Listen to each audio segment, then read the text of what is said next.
Well, Kyle, Yes, Garrett? want to go back in time? Always. It's not morbid or anything, you know? It's not a sad thing. I don't always want to go back in time. Sometimes back in time is fun. But that's not what this video is about. This video is about asking to be told what people think about Final Fantasy II. Ooh, yeah, well said, yes. But that sounds like I'm digging on the audience. And actually, this is probably the most fun I've ever had reading comments. This could probably be its own separate video. We've done, what, one video about Final Fantasy II and a second video about the spoilers we know about every Final Fantasy. I think between those two videos, which are closing in on more than 500 comments total, which is a lot of comments, and I have read every single one of them, I think I've seen one negative comment. Y'all are just kind of having fun with this, and I guess I'll just start off with thank you for that. It's been fun. It's been fun to delve the depths of everybody's history with older RPG titles. So let's keep that going. Let's continue delving the depths of what people thought about older RPG titles, but in their time, kind of. This isn't perfect because it's Final Fantasy II, and we didn't get that when it was supposed to, when it originally released in the States, so. The absolute madness of it.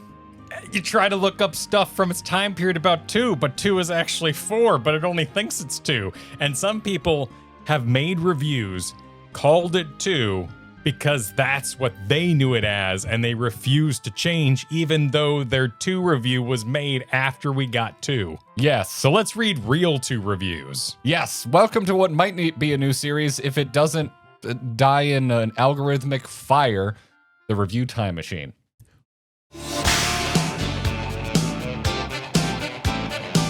We're going to hop into the time machine of our minds and go back to the year, apparently 2003, because that's when an officially localized version of the real Final Fantasy II was released in the States. Somebody. No, that's right. No, 2003 would have been the heyday of mall emo and screamo, and my favorite time. My absolute favorite time. Montage of 2003 things. But that actually doesn't matter because the game we're talking about is from '88.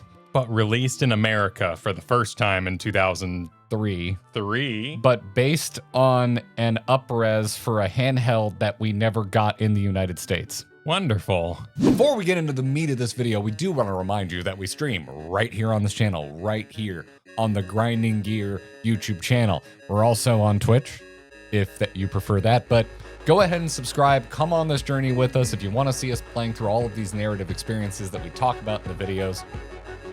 Join us for the live streams right here on the Grinding Gear YouTube channel. Thanks for subscribing. Final Fantasy II has an insane history, and I have been having a lot of fun reading up on it, learning new things from comments and going, wait, is that true? And then going Googling. I think more than even when I started playing Final Fantasy XIV, I am just getting sent on wonderful little Google rabbit hole adventures based on people coming along on this journey with us. It's been a lot of fun. Awesome. So what we did today was we went digging for reviews of Final Fantasy II, which is surprisingly hard to do. So what happened in 2003 was a collection release for the PlayStation 1 called Final Fantasy Origins, which was a disc containing 2 games, Final Fantasy 1 and Final Fantasy 2. Actual Final Fantasy 2, not fake Final Fantasy 2. Not fake Final Fantasy 2, which is 4. So we got a swath of reviews. It's imperfect because a lot of them are talking about the entire collection as a whole, which they should do because that's what people were buying. And if you're reading a review, you're probably thinking, should I buy this? It's not like one was locked outside the other, but the games are pretty short, 30 hours each. They're a surmountable experience, yes. Particularly 1. Yeah, which a lot of these, of all the reviews I read, they all kind of call that out. They're like, listen, this, I think at the time it released for $39.99. So also was not a full price game. What are they calling it today in the year of our Lord 2025? Premium? Yeah, a premium game. Premium. It wasn't a premium game. Yeah, there's nothing premium about a Borderlands title. No comment. I agree. It's fine. It's hard to find reviews from sites I would have been reading at the time or magazines that I would have been reading at a time. Shout out to archive.org and anybody like Game Informer. Whoever's doing the backing up of Game Informer magazines on archive.org, thank you. You are doing the Lord's work. Some industrious parent who understands the importance of the magazines but doesn't want to keep them. Speaking of Game Informer, they rated it very highly, a 9.25, which, how adorable. I don't remember anyone giving quarter points anymore, but I guess that is something that Game Informer did. Well, good on you, Game Informer. They praised the replayability and modest modifications to the original story and gameplay. The short review focuses mostly on the collection as a complete package and not as a review of one or two individually. The reviewer credited only as Chet. Sweet. Hey, Chet. So I can't find who this person is when I search Chet, Game Informer. Everything on Google is about, I think, a former executive at a game studio and that whose first name is Chet. So I cannot find the reviewer. If anyone knows who this reviewer is, please let me know. Help us find Chet. Chet, are you okay? Chet, do you remember writing this review? Probably not. But anyway, Chet wrote, US gamers will finally have the opportunity to enjoy the entire series. Final Fantasy II for NES only appeared in Japan. If that reason alone isn't enough to convince you, Square will offer numerous other incentives that all connoisseurs of old school gaming can appreciate. Well written, Chet. What happened to 3? There's still confusion because we got a 3, but 3 was 6 in the States. There were other collections. As a matter of fact, I think Origins was the last collection. I think 3 and 5 came out in a different collection that predates this. I don't know what it's called because I didn't write it down because I didn't think you were going to ask that question. Fair. And 5. Oh, this is saying they never got a PS1 release. And a remake on the DS. PS1. I don't know. I'm fairly certain there were other collections. But this would have been very late. 2003 PS2, I think, was already out. Oh, God. Yeah. Oh, it'd been out for years. My Lord. Yeah. 2000 was when the PS2 came out.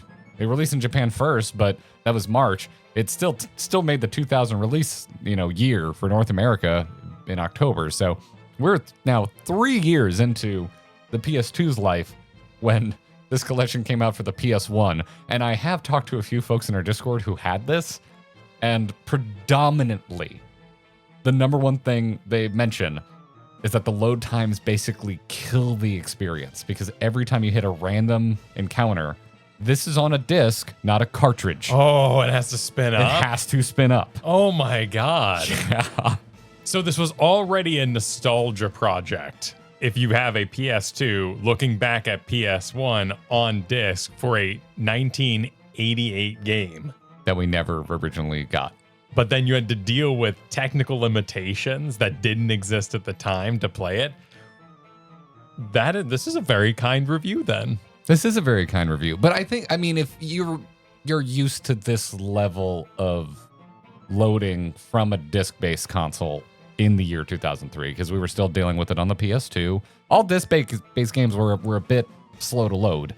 So at the time, probably didn't bother you too much. If you were a retro gamer at the time, which is hilarious to think in 2003, but we were calling it retro even then. Yeah, maybe you were getting a little high on your horse, being like, yes, I kept my cartridge-based consoles and I get to have the superior experience if you could read Japanese. Easy mode. Also took a look at IGN, everybody's favorite gaming site to dunk on that isn't Kotaku, that isn't Polygon, that isn't PC Gamer, that isn't... Who's the one that ripped a bunch of screenshots from our videos and didn't credit us? What was their name? Oh, shit. IGN, freaking wild ride. 2003, I would have been still using their guides. They had some of the best guides on the internet for getting through Star Wars games, step-by-steps, but also had that weird Babe of the Day stuff back then. Oh, yeah, yes. Have you ever seen the Spike Game Awards? The Spike TV Game Awards? I have not. They straight up revealed winners one year by body painting it on bikini models. Huh. Yeah. How far we've come. Well, now here for the first time on television. We were really pushing the edgelord aesthetic to obnoxious and kind of insensitive degree. No, but this was the time period of IGN being more of the, well, we got cars, we got babes, and we got guides. I mean, I like cars, and I was more motivated by babes in the time. I'm not a perfect person, Kyle. Perfect person. I hate that band. So what did IGN have to say? Again, quite positive. 9 out of 10. 9 out of 10. 9 out of 10. But again, kind of similar. They're talking about holistically the entire package, which they think is pretty damn solid. But what I liked about it is they got more nitty gritty with Final Fantasy II specifically. They did some comparing and contrasting of 1 versus 2 versus, say, Game Informer that mostly just focused on the entire package. Like this quote, for example, they said, also of note was the world memory system that requires you to remember certain areas of the terrain or dungeons for use in puzzle solving or story-based elements later in the game. This isn't a practice you yourself have to perform, though. You actually have to instruct your alter egos not to forget something. It's pretty innovative for its time. I loved to see this because it made me feel vindicated, because this, honestly, the world memory system, I think, is one of the most impressive things in 2. What is the world memory system? That's where you can learn a key. Oh, the ask and keywords kind of. The learn, ask, and key items thing. Oh, world memory system. Yeah, where when someone says something to you and that word is in a different color, you go to learn, and then you learn that thing. Personally, if I was designing this game today, I would have you just automatically learn it and maybe have a pop-up piece of UI at the end of the cutscene that says, you learned the term. Because I think having to go in and manually do it doesn't really matter. Learn and then apply. And it's not perfect like the Wild Rose. You'll walk up to the king and be like, Wild Rose. And he's like, oh, I've never heard that in my life. Even though his whole faction is dedicated to the use of this word at the moment. But it's not useful information. You're not going to get anything from the king. They're protecting him. If the king gets captured and tortured, they probably have bigger problems. But then he can't. He could say Wild Rose. He can't give up. Maybe it is that tactical. Give up the goods. It's Maybe I don't want to know. But Sid doesn't have anything to say about dreadnoughts, and that's kind of weird. That bothered me greatly. Yeah. Don't get me started on boats and Sid. That's for our final review of the game. Or just join us live and see me crash out about boats in Final Fantasy II. But yeah, it's not a perfect system, but it was 1988. It was very impressive. As far as I know and what I've experienced, this is the earliest example I've ever seen of any sort of dialogue choices. It's not really a choice because you will probably not progress if you don't ask people the right things, unless you're playing with a guide, of course. No, because you would have to learn certain things to go talk to certain characters because you need certain characters in your party in Final Fantasy II to progress. So there was one dungeon we returned to that had a secret door. I don't think knowing that the secret door is there would let you skip to just going straight there. I think you would need that character in your party. Maybe, but we did skip giving Brother Simon his brother's ring, and we never get to know what happened there because we never gave him the ring. That is true. So there is some choice involved, and I do wonder how ahead of the system you can get, but it is impressive. It is to me, it's a precursor of dialogue trees, as well as what we see in more indie RPG games right now, like the highlighting a word and seeing what it means, glossary. And I love those systems, particularly when you're going thick on a Warhammer or Pathfinder property. Yeah, I've only played, a third of Final Fantasy 16, but I really like their active time lore. Yeah, active time lore. I remember hearing about it and being like, that is the stupidest, most Final Fantasy-ass name for a system I have ever heard of. And then you play it and you're like, at key moments when you get into the story, and you do, Starship Troopers want to know more. It's sick. It's a cute system. It just works. It works. Why go to a wiki when you can make learning about your game interactive in the game element itself? And I think that all started, I see it as starting with 2 in this world memory system. So I was really happy to see it shouted out in IGN of all places. Nice job, IGN. All right, this was my favorite thing I found. Okay. This is my absolute favorite thing I found, which also is the most critical review that I brought today. April 8th, 2003, a site called GameSpot posted a review of Final Fantasy Origins. And dude, this is written by probably my favorite gaming podcaster. Oh. I've never met this man. He doesn't know me. I don't know him. But Brad Shoemaker of Giant Bomb and now Nextlander fame wrote this review. In 2003. I always thought it would be fun to talk to him because he's the StarCraft fan. He's the Dota fan of the group. And I was always like, we should get him on the show. And I have literally never tried. Please don't send this to Brad. I don't want this video to just turn into me being a fanboy of Brad. But we are looking for chat. Chat? Chat? Was it chat? It was chat. We are looking for chat. We are looking for chat. So maybe if we find Brad along the way. I listen to our buddies on Core. I listen to Giant Bombcast somewhat regularly, and I listen to Nextlander every week, and that's pretty much the only gaming content I consume because I spend so much time making gaming content.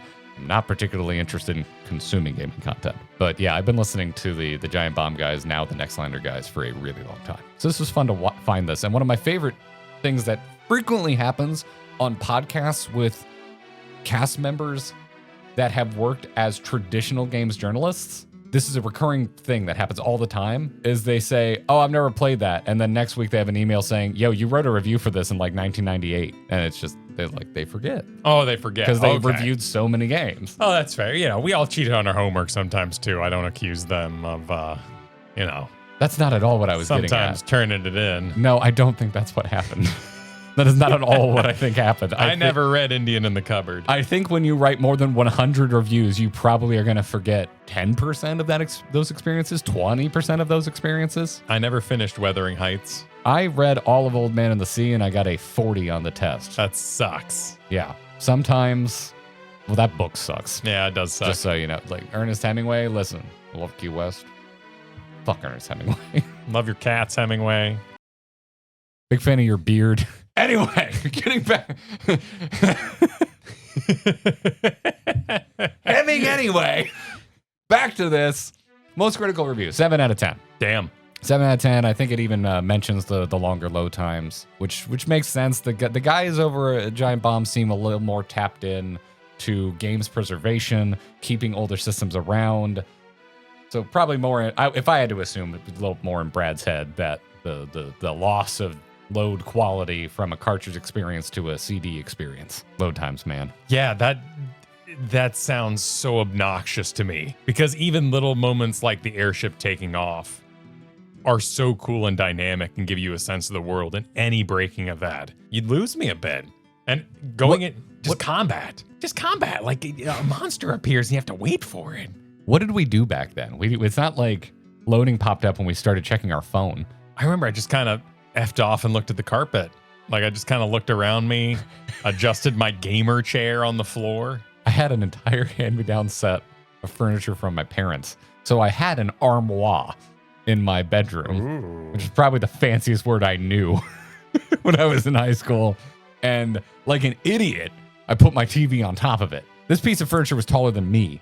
And I would play games on a beanbag chair on the floor. So I was as reclined could be to not jack my neck up because my home television was higher than a demo station at Target. Yep, mine was on top of the entertainment stand, which was about 5 feet tall, little Toshiba TV up there. And I would sit in a normal computer chair and look up at it. Yeah, what were we doing? No wonder we have back problems. Bunch of idiots we were.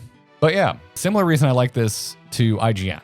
Actually got into specifics comparing and contrasting 1 to 2, such as this quote that says, "The first game especially has a thin plot with no character development and hardly more impetus to complete your quest than, you're the good guys, so save the world. Your characters don't have set names, nor do they speak. You simply choose 4 character classes and begin the game. Final Fantasy II has characters with actual names and personalities, and it features a more fully developed story than the first game," which is probably the single biggest differentiating point of 2 to 1 for me. We can get into mechanics about the leveling up system, which is very unique, but we're, I think, about halfway through the game now, and you can just play it like a normal RPG. You can just go for it, and for the most part, it's going to work out. So far, might get to the final boss and be like, oh god, we've made horrible mistakes. Yeah, basically everyone who starts with their weapon, you could keep them on that weapon type and see the game through. And with your visitors coming and going, they introduce you to new mechanics and new spells that when they leave, you might want to put those on your existing party members, and it just kind of flows through itself. You don't really need a lot of background information to know why it's happening, though the obscureness of why you're leveling up might take some getting used to. It's a cool system. I'm looking at them now because I really like 1 as well.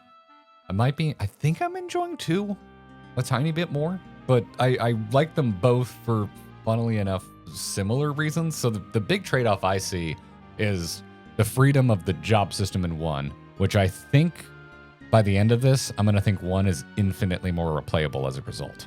I agree right now. I've already a couple times this year wanted to load it up and do some sort of funny challenge run, like Oops All Ninjas or something of that nature. Whereas Final Fantasy II, I think you're trading out that job system for characters with personalities and a more fleshed out narrative. It's still narrative light. Which is why we haven't done a narrative video, by the way, in case you're wondering, like, hey, I watched your Final Fantasy 14, you did a book club style. Right now, we're operating on assuming we're probably only going to have enough to talk about for one video at the end of Final Fantasy 2 when it comes to its story. We'll see. Could pop off. We could hit like the actual middle point and it just rips our hearts out of our chests and we'd have to talk about it. But right now, I'm assuming one narrative-focused video for 2. So yeah, you pull this up on Metacritic, it's considered generally favorable. It's coming in just under an 80. Again, it's weighing 1 and 2, and a lot of these reviews are focusing it more on the release itself. And everything I read was pretty positive on 2 over 1 from a historical aspect of looking at how it kind of pushed what you can do with Final Fantasy forward. And so I think this is all pretty fair. Nothing I read seemed like it was out of left field or seemed like it had an axe to grind against these games. Shout out to games journalism. I feel like they did their job on this one. They were thinking about the history of the genre, which probably did it some favors, I think. Oh, certainly. I mean, if you were embroiled in Final Fantasy, you wanted to go back in time and see the earlier movies, as it were, play the earlier games, you're going to look at those with some rose-tinted glasses, but the music actually is pretty good. Oh, it's good. Even when we swap it over to 8-bit, I do prefer, for the most part, the reorchestration. But the 8-bit stuff, that's a jam. Had some nice, the battle music's fantastic. The menu music is nostalgic already. Oh yeah. As they say here, the story's basic, but because you have the ships, whether they're pirate ships or airships, the world feels really big. It's not so much a walking journey, a Fellowship of the Rings like 1 is. And 1, you had so many opportunities to break the game. We haven't hit that yet. 2 is more of a global journey, where you're going to different cities, seeing different cultures. Granted, they're all kind of the same. Some of them have snowmobiles, snowboats. It's a fantasy setting. You can put a boat on dunes of snow. But the Dreadnought's a great threat and feels like a middle of the game threat. I'm looking forward to seeing what the real threat is. The speed that it's going, it seems like it's going to be dealt with way before the end of the game. But who knows? I could be wrong. Something terrible could happen when we blow it up. We don't know. We don't know how much power. What do they need the Dreadnought for? What are they going to unlock with that Dreadnought? Something I always wanted Star Wars to, explore a little bit more would be the environmental impact of blowing up the Death Star. Something that big, sending that much shrapnel out into space. Like, Star Wars takes place in one galaxy. It was such a clean explosion.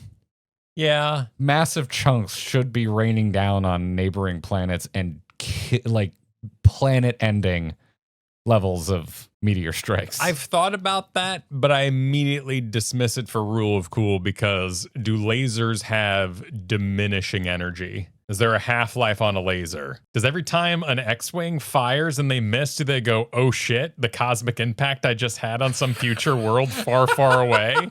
And this laser that'll one day reach it? Well, Final Fantasy 2 definitely had a cosmic impact on Final Fantasy releases further away. Real 2. I can't wait to get out of this time warp of the game not existing. If you can think of any tropey character from 90s movies that hasn't gotten over hair metal from the 80s, that's me about mid-2000s emo and pop punk. Sweet. I think this is when the Blink-182 self-titled dropped, which is probably their most famous album. It's got the graffiti smiley face with X's for eyes. Oh, sure. Oh, Yeah. I didn't know that was an album. Thought it was just tire covers at this point. Nah, that was where the Where Are You song came from that album. How's my impression? It was beautiful. I knew Wonderful. exactly what you were doing. Did I set the time for you, everybody?